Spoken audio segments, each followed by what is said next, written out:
Hi everybody, welcome back to OC Aviary, where we've had a bit of a surprise discovery this week. It turns out we've accidentally managed to breed a hybrid bird, one that we wasn't doing intentionally either. So today I'm going to show you exactly how that has happened.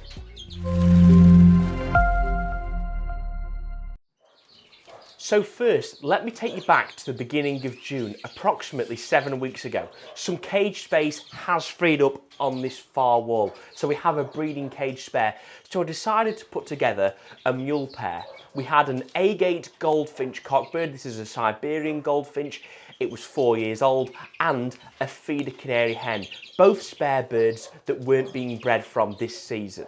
The pair were getting on remarkably well, feeding each other, and the hen was already starting to show signs of being in breeding condition because she began to build a nest in that far corner. However, no eggs followed.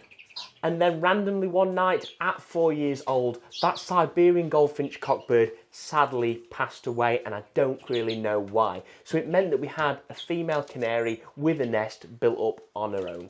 A week had passed and there was no signs of any eggs, so I decided to introduce a male Norwich canary to the feeder canary hen. This meant that we would breed some mongrel type canaries that we could possibly use as muling birds in the future. And with the introduction of a new cockbird, the eggs began to follow. 3 days after his introduction and 10 days after the goldfinch had passed away, we got the first egg from the canary hen. Over the following days, a whole clutch of 5 eggs were laid, and I was convinced they would be full because I'd seen the Norwich canary mating with the hen numerous times. That was then reinforced at 10 days later into incubation. I candled the eggs, there was loads of development and plenty of healthy embryos. And then at the beginning of July, those eggs hatched. However, sadly, only one of those youngsters survived and was being fed by the pair. Then at 2 to 3 weeks old, the chick decided to fledge the nest, and that's when I noticed something wasn't quite right about this bird. Its mannerisms weren't that of all of a canary. Its plumage was a little bit different as well.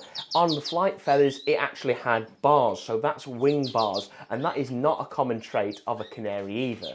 So although the goldfinch cockbird was absent from the canary hen for 10 days prior to the eggs being laid, and was competing reproductively with a male Norwich canary of the same species of the hen canary, of course, it's actually ended up in the production of a goldfinch mule. So right here we have an agate goldfinch mule hen. I can tell it's agate because it has some very light coloration on the rump here. It's definitely a goldfinch mule because it has the characteristic wing bars you see on goldfinches or in goldfinch mules.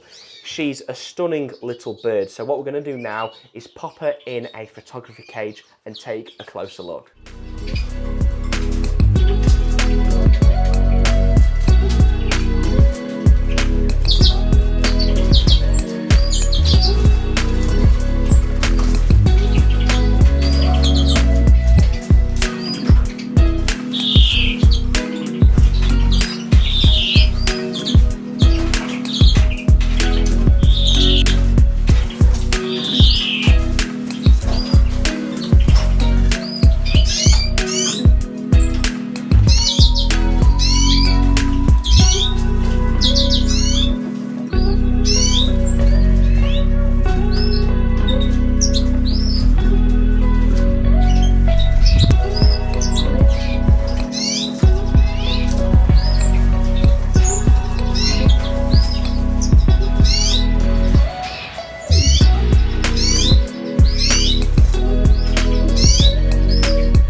So anyway everyone, that's all we've got time for in this week's episode. So I really hope you've enjoyed it. Obviously a very new and different experience in breeding a goldfinch mule in that way, but very exciting nevertheless. So if you have enjoyed it today and you'd like to see more, please make sure to subscribe down below, smash a like on this video and follow us on social media, Instagram, Facebook and TikTok for daily updates and behind the scenes footage of all of our birds. Now thank you very much for watching. I'll see you in the next one. Take care.